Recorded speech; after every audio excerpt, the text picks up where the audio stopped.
Bonjour Katia, Bonjour Alan, content de te voir aujourd'hui à Imaginaire. mais tout pareil. Ça fait pratiquement un an maintenant qu'est paru Restart Ça fait chez même Argile. un an, Ça fait un an tout juste. absolument. Alors ça fait quoi de se dire ça un an après?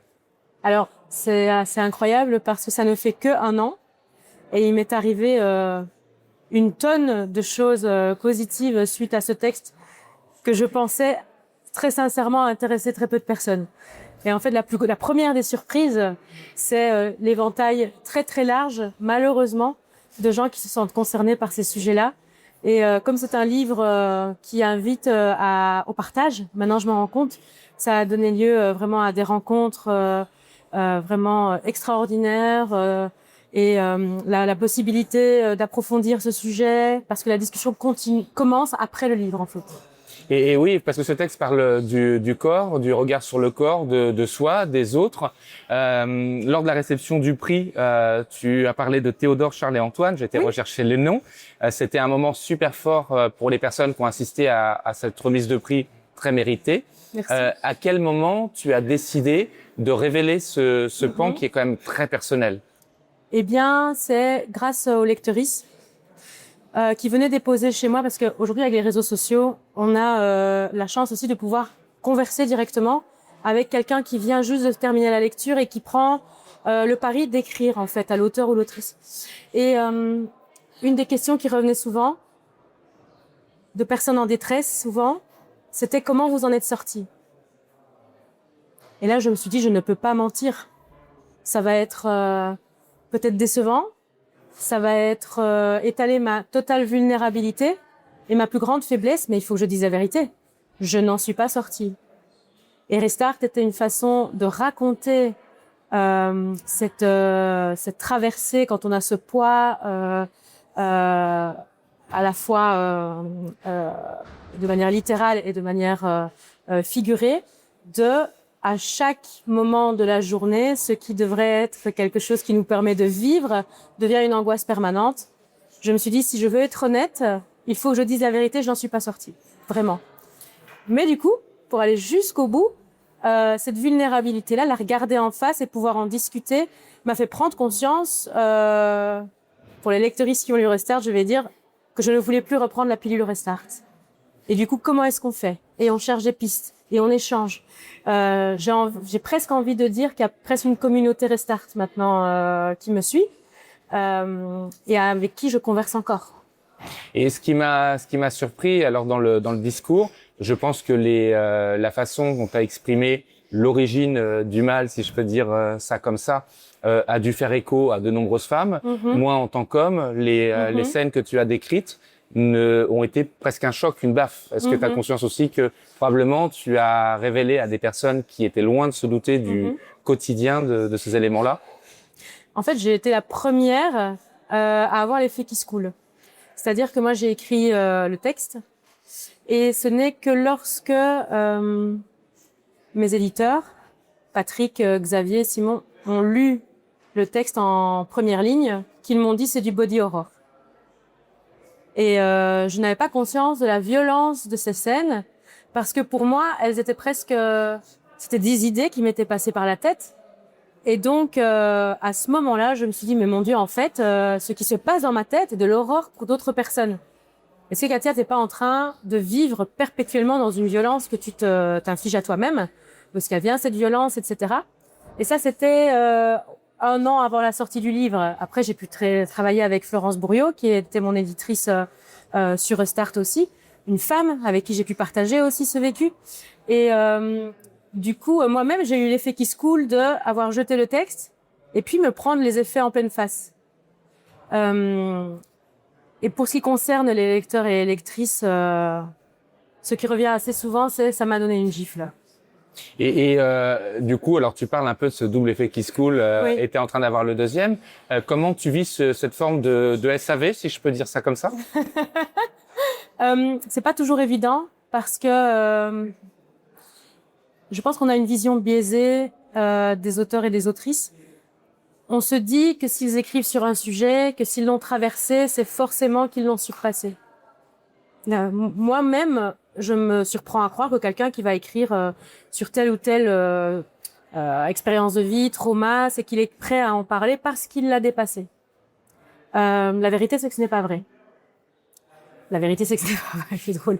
Et du coup, il a fallu que j'apprenne aussi à accueillir ce que les gens déposent chez moi, mais dans les limites de ce que moi je peux apporter comme réponse aussi, et de pouvoir à certains moments dire là je ne peux pas, là je dois me protéger, je n'accepterai pas cette rencontre là tout de suite, je ne peux pas parler de ça pour le moment, ou juste ce message qui est plein de vulnérabilité, générosité de cette personne réveille des choses chez moi, je ne peux pas répondre maintenant, il me faut quelques jours. Voilà, c'est de se dire que ce n'est pas parce qu'on a écrit sur un sujet qu'on en est devenu expert ou experte, et que ces thématiques-là peuvent résonner encore très très fort en nous parce qu'on cherche encore le chemin en fait. Et il faudrait pas oublier derrière le texte en lui-même, c'est-à-dire que autant il fait écho, mais l'histoire c'est aussi une histoire puissante avec beaucoup de femmes, très peu d'hommes, et on a quand même l'impression que les femmes ont une forme d'acceptation dans ton récit de cette imposition qu'on leur fait. Ah mais c'est la violence intériorisée. À force de nous répéter que notre cadre référentiel doit être celui qu'on nous impose, on grandit en se disant que c'est nous le problème, que c'est à nous de nous plier pour rentrer dans le cadre. D'autant plus que l'effet pervers de ce cadre, c'est qu'il récompense les personnes qui rentrent dedans. Donc forcément, on n'a pas envie de se lancer dans une existence misérable et malheureuse. Donc on nous propose ces solutions comme des solutions miracles pour enfin atteindre le bonheur et rentrer dans le cadre. Évidemment qu'on va tester.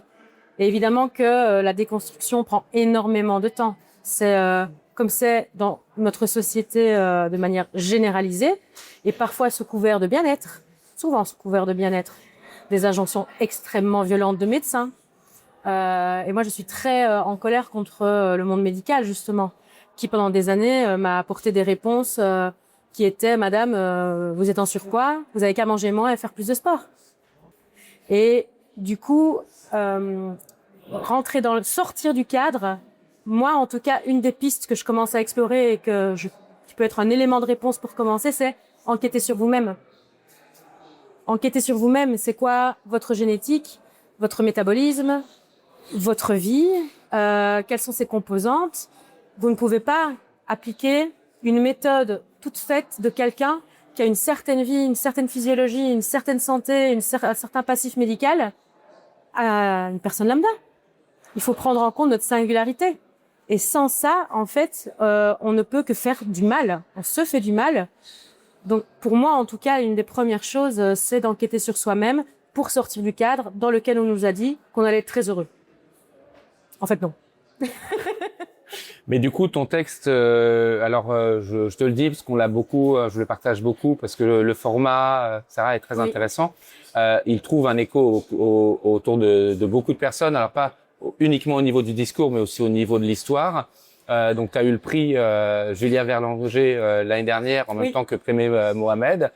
Quand on reçoit un prix aussi prestigieux, on pense quoi? On se dit quoi? J'avoue que là, je me suis dissociée totalement parce que je me suis dit, ils se sont trompés. Ils ont mal lu la ligne et ils se sont trompés. Et demain, on va m'appeler pour me dire que qu'ils se sont trompés et que c'est pas vrai. À quel point c'est le syndrome de l'impostrice est énorme, quoi. Parce que pour moi, je me dis, ce n'est pas possible que j'ai réussi à faire un objet littéraire qui mérite un prix avec mon plus gros secret. C'est gênant. En fait, je me suis dit après, mais t'as mis tes tripes sur la table au sens propre, presque. Voilà. Et en fait, cette récompense est venue peut-être apporter une touche de, en fait, si tu écris je reviens à la singularité, à ce qui t'importe, ça va réveiller l'écho chez les autres. Ça va faire comme une onde de choc et rejoindre ce que moi j'aime faire dans mes textes, c'est de rejoindre les lecteurs et les lectrices à travers ce que j'écris. Et là, tu as parlé beaucoup durant ton discours de l'importance du travail d'équipe, de toutes ces personnes qui t'ont accompagné. Et paf, tu sors un livre Team Building. Donc, J'ai envie de te dire, est-ce que tu vois au travers du travail une autre forme de violence au quotidien? Oui, bien sûr. Je pense que le système est malheureusement fait parce que les enjeux sont, d'une certaine manière, les enjeux sont tripaux, c'est-à-dire travailler, gagner de l'argent te permet, au sens tripal, de vivre, de payer tes factures. On est dans un système où tout repose sur le travail. Et donc, ce qui est vraiment dommage, c'est que dans tout mon parcours, parce que moi j'ai commencé à travailler à 16 ans, dès l'âge légal en Belgique pour travailler comme étudiante, je travaillais en supermarché, j'ai travaillé dans des magasins de vêtements, j'ai travaillé dans des restaurants, j'ai travaillé même dans le service public d'électricité à l'époque. J'ai travaillé dans un magasin de lingerie.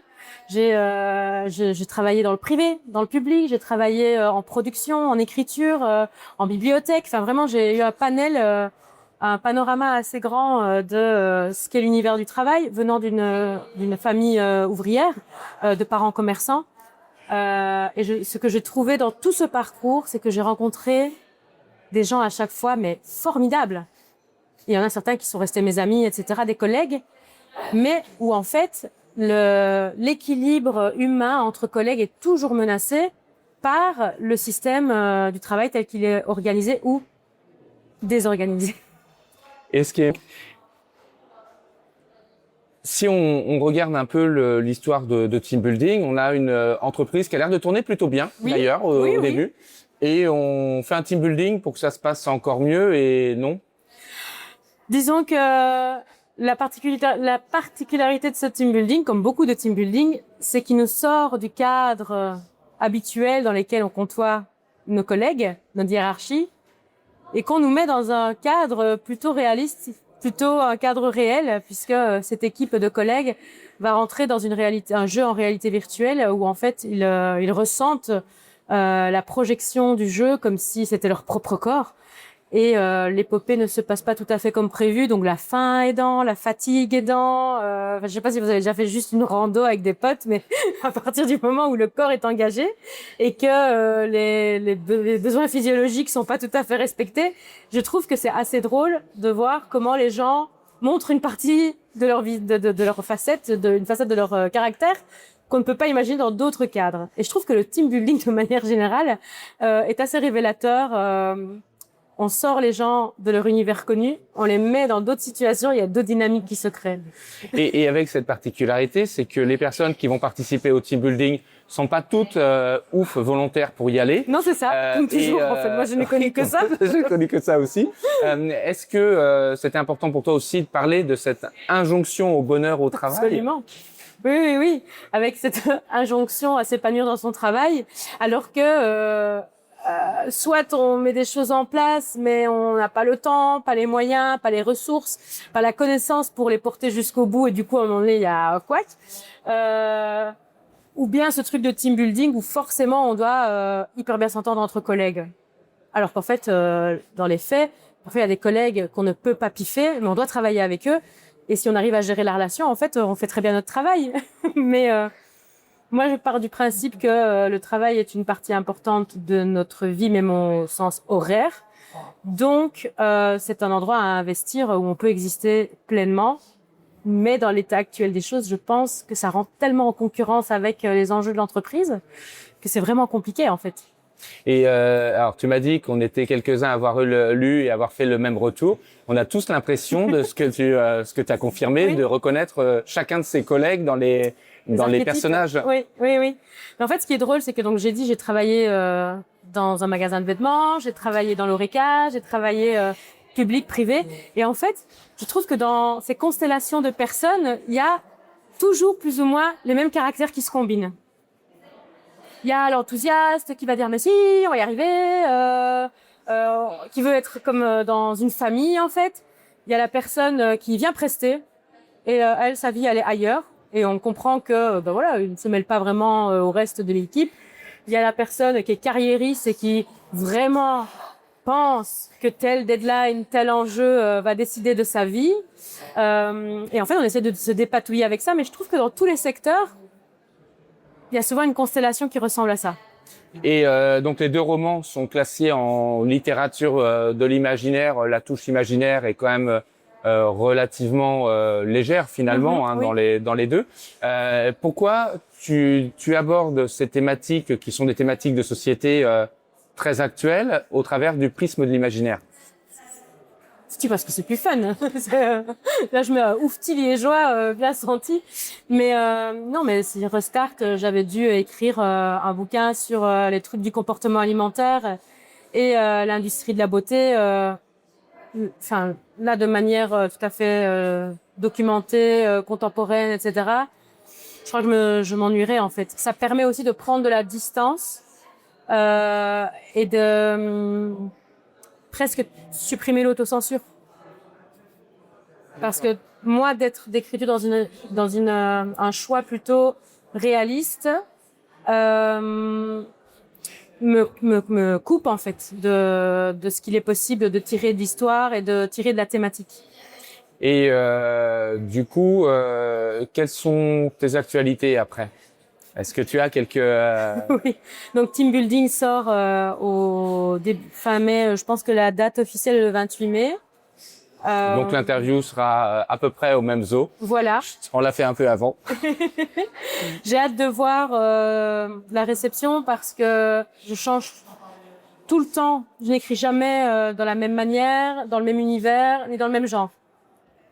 C'est quelque chose qui est compliqué pour m'identifier, mais là, je commence à voir que mathématiques générales, au final, est la révolte contre un pouvoir établi.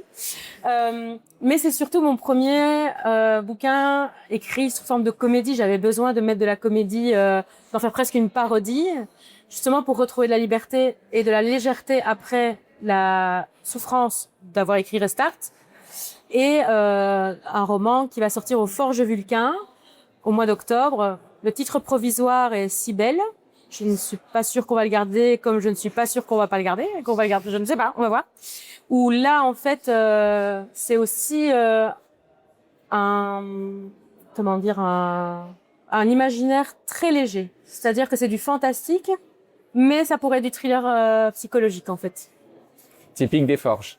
Typique des Forges, oui. Et qu'est-ce qu'on peut te souhaiter? Du repos, du vrai, entre les coups. Du coup, merci beaucoup. Merci Alan.